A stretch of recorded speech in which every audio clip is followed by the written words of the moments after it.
Hey guys, we're doing our first Melamine build right now. So we're doing it a little bit slow. I'm worried about cutting into the Melamine, and once you cut into the Melamine here, or once it starts peeling away, you can have issues with humidity and stuff. And we want to use this for our water dragon, little J over there.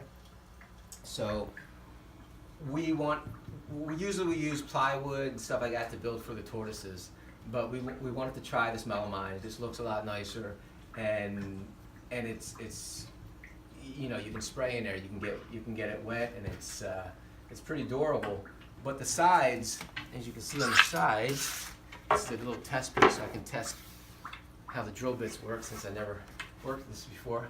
So of course, so some of the sides are covered, and there's a tape for that, or you actually paint it. But the problem is, with this isn't coated on some of the edges. It's not coated, so you have to be careful, because this is just some sort of compressed wood.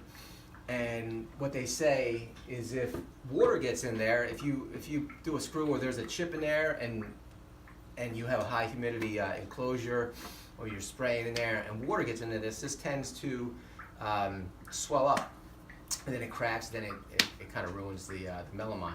So we're trying to keep everything as sealed as possible. And we're actually, once we put this together, as we get further on the build, like I said, I'm doing this real slow, just to make sure I don't really mess anything up. We're going to use silicone. I guess it's very safe. I guess you can use fish tank silicone or anything like that. So we picked some up at Home Depot today, and we're just going to do the edges so no water seeps through once we're done. We have other things that we bought, some vents. We'll tell you how we figured that out. But for right now, this is the first part of it. I'm just going to build the box. It's going to be 4 foot, each one of these boards. These were pre-cut boards right here. We figured it'd be safer, and everything was lined up perfectly. So these are approximately 2 foot by 4 foot. So we got 4 of those. So we're just going to build the box. So it's going to be 4 foot long by 2 foot deep by 4 foot high. And then we got the big piece back there cut at Home Depot. They cut it for us. That's going to be the backing. So the whole enclosure is going to be 4 foot by 4 foot by 2 foot deep. Then for the front, we want to use some kind of sliding acrylic glass, or we haven't decided yet. So we're just going to build the box first, get used to working with this Melamine, and then we're going to decide on how to do the front. Our goal is to put a smaller fish tank in here, maybe 20 gallon. We have a low 40, so that it might be a 30 gallon, but the dimensions are same other than the height. So we're thinking about putting that in there with a filter and a heater for little Jay, because he does love the water, and kind of work that in there and build around it with branches and whatever else. But before we get there, we're just going to make sure we can build this without ruining anything. So this is the first step, and we'll keep you posted as this goes along, and we'll tell you any mistakes we made, and we'll see what we figure out. And that's it. We'll finish it up. We'll get to the second part a little bit later. I have 5 screws on either side holding these pieces together. I have everything measured out. They are 3/4 inch thick. So I took it at the halfway point, just to make sure I didn't want to veer off. And with plywood, it didn't matter too much. Like I said, with this from earlier, we don't want to damage any of the Melamine itself. So I measured everything out, so this way, hopefully I don't mess up. Everything's lined up fine. And these screws actually were in the Melamine aisle. I don't know if these are better to use than other screws. Maybe there's better screws out there. If somebody knows, leave a comment. But for right now, we're just kind of using everything that was in the Melamine aisle. So that's it. So I'm just going to put this, actually we put the rest of the screws in. I'm just going to put this last screw in here, and that's it. And also, what I noticed is you got to be careful with your torque. You don't want it over torque, because if the screw goes in too deep, it tends to crack around the screw. So I kind of lighten up the torque a little bit so it will stop at a certain point, and I can slowly put the screw in the rest of the way, just so it doesn't spider out with these. So that's it.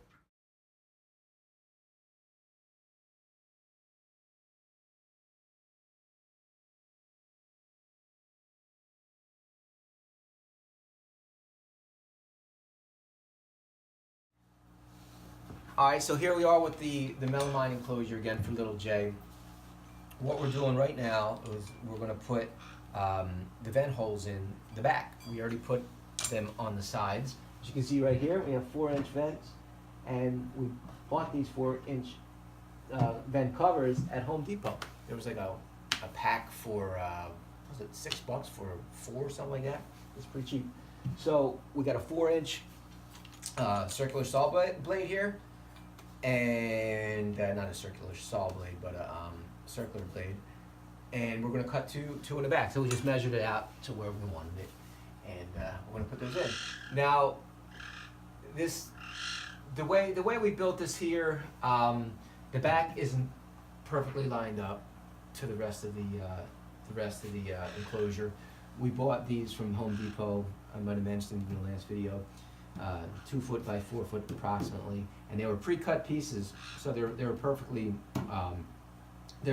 cut. So the measurements were right on point. So we bought 4 of these, 2 sides, top and the bottom. They went together perfectly. So when we went to put the back on, they didn't have pre-cut for this size. So we had Home Depot cut us out of back. They didn't cut it perfectly. It lips over the top and on the sides a little bit. Because we didn't have a table saw. We went out and bought a table saw from Craigslist since then, and we were going to cut it ourselves. But we're running out of time. Said we had to buy a blade, melamine blade and all that stuff, but we had to get this enclosure done for little J. So we're not going to worry about that right now. It doesn't look perfect, but in the future we'll be able to do our own cuts. So we're going to leave it as is and just put the holes in the back for now. I could always change out the back at another point.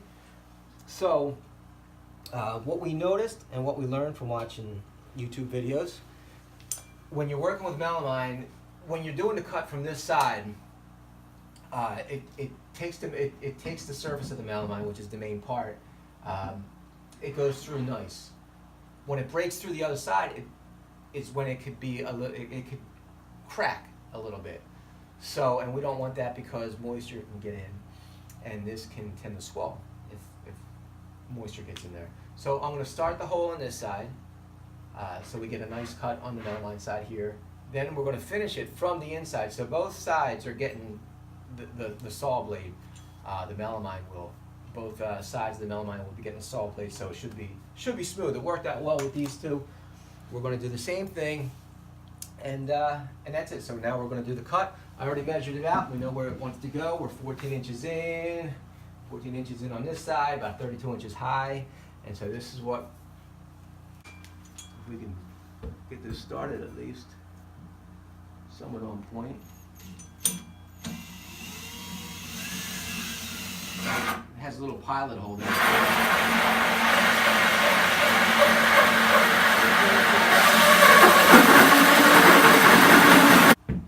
So what I'm going to keep checking here is the pilot hole. Once I see light, once I see that I broke through, because the pilot, the center drill sticks out a little bit further than the blade itself. So I'll be able to see when I break through. That way I'll be able to go to the other side and push it in through this way, so it'll be the exact same cut.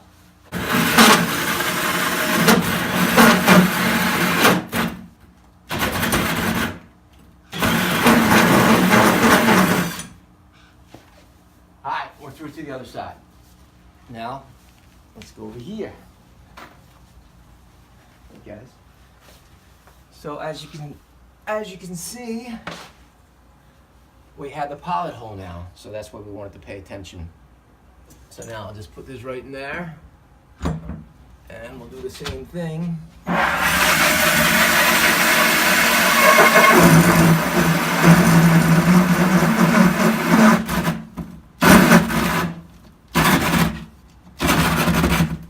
see light.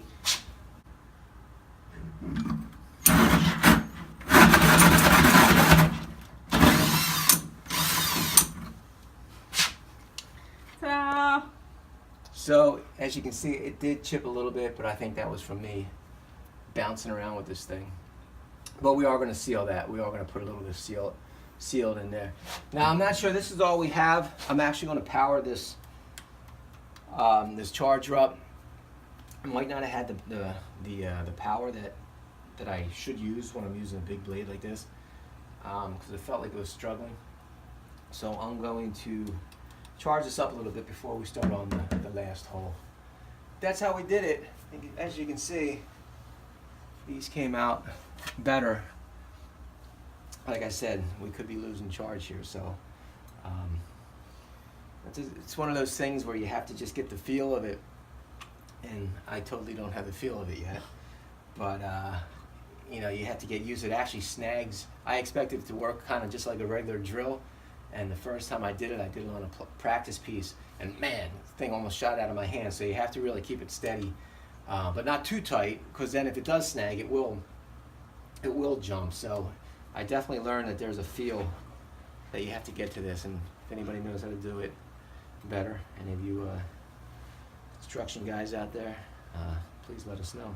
But we will shoot for the other one. Then the vents fit in there nicely. They fit in there perfectly, and we'll catch up then, and we'll finish this baby up.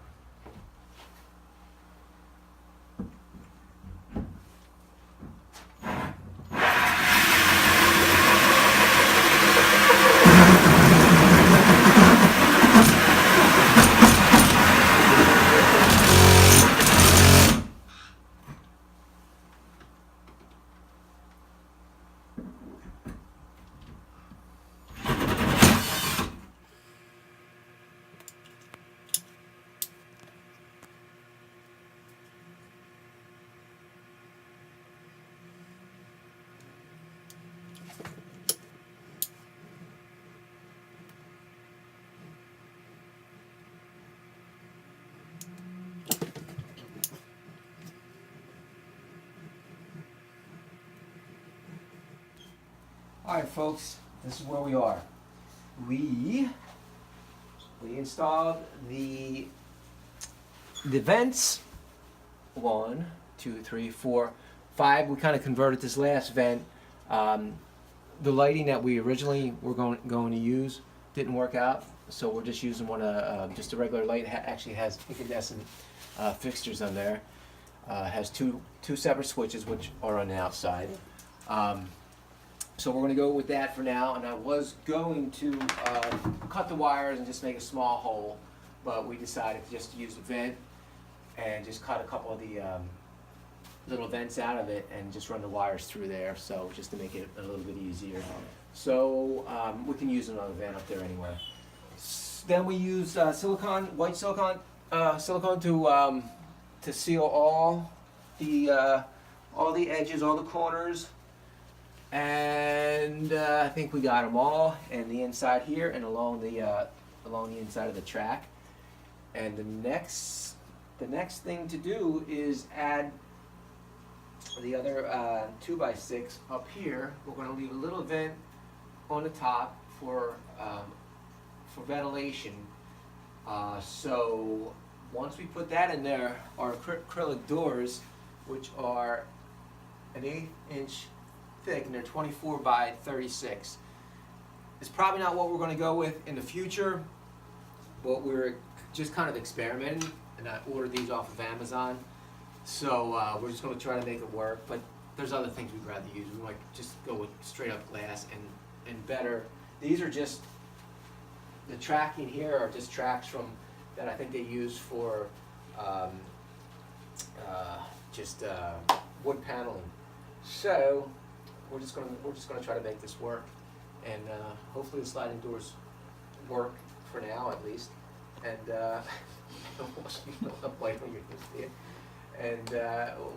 we'll let you know how it finishes. So far it looks good, but we definitely learned a few things we're going to do differently in the next build, and we'll share them with you also. Thanks for watching. Hey guys, All right, this is it. We other than doing some touch up with some of the edges, this is pretty much what we got. So it's we're pretty happy with it for our first build.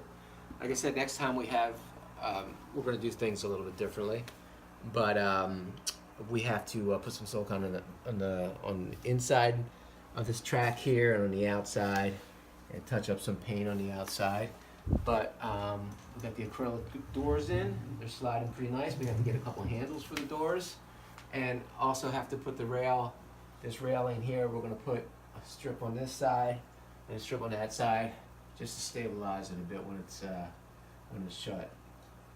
But it looks pretty cool, man. With the light up there, we just kind of use one of our lights, like I said before, and we'll do temperature checks and all that stuff. So yeah, we think it looks pretty cool. We're gonna do a lot more melamine builds. It just looks so professional. Is that Sam? Sammy's gonna love it because you can see up close and personal. He's got a good view. Yeah, it's right at his level. So little Jay over here. Little Jay. He's gonna be. We're getting there, buddy. We're getting there. I'll get you some plants. Nice water. Yeah, nice water feature. Heater in there, and it's gonna be awesome. Yeah, it looks cool with the lights on there. And, yeah, it's gonna look nice. It'd be nice if we had a whole bunch of these for all the iguanas. Yeah, straight across. Eventually, yeah. That's what we're gonna do. So. That's why we learn. This is how we learn, and there's so much. Just doing it for the first time, there's so many little things that we have to touch up, and little tools that we had to buy that we didn't have. And like I said, we went out and got a table saw so we can do more. We could do some of the cuts ourselves. So I think that'll be a little bit easier too. But yep, we're going to be building more. Build more, not sure right now, but in the near future we will be. Right now, little Jay just wants us to finish this one, man. He's been staring at this for a month now. Thanks, guys. Bye. Okay, everyone. Here's little Jay in his new enclosure. He is enjoying basking on his log. This is one of his favorite places to hang out. He also has a water feature. We have a filter, a little sponge filter in there, and a heater. And Bob ran PVC pipe in the back. He drilled a hole and ran the wires through, so we kept everything nice and neat in here. He's got a plant. I just sprayed it in here to give him a little more humidity. But he's got a plant. He's got some logs to climb in and out of. He likes jumping in the water, but he really likes hanging out in his log. So he is enjoying life right now, and this came out really good. Like I said, we will probably wind up using glass next time instead of this plexiglass because it's kind of flimsy. Since they're so tall, you know, the length is tall, so it's a little flimsy when you see it on the sides here. But he ain't going anywhere. We're gonna wind up ordering glass and putting that in there just to replace the plexiglass, make it a little sturdier, a little safer, and a little more humid in there for him. But yeah, this is little Jay's enclosure. It was a lot of work, but it was worth it.